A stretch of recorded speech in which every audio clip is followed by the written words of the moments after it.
First, open your own bank app.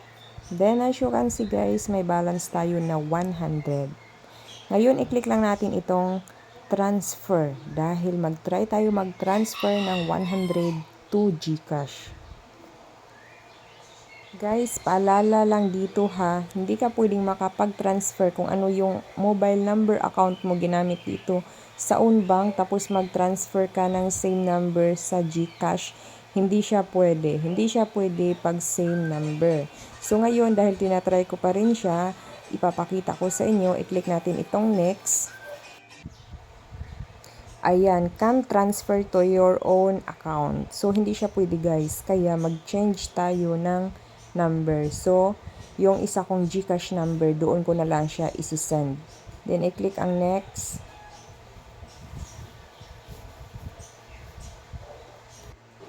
At dito guys, inedit ko lang yung name ko, which is nilagay ko na yung complete name ko. Then, i-enter mo na dito ang 100 na ita-transfer natin. Then, enter your PIN sa inyong own bank PIN. So, ilalagay nyo lang dyan para proceed na tayo sa next.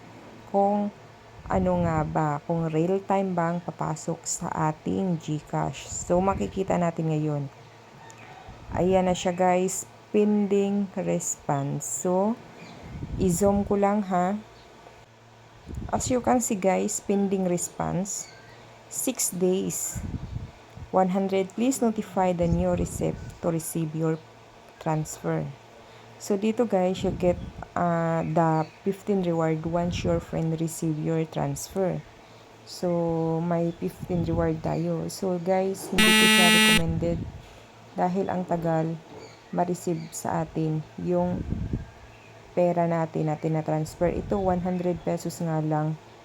Ang tagal, 6 days, halos 1 week. So, hindi ko gusto ang bank na ito. Dahil hindi siya real-time papasok sa ating GCash or any bank.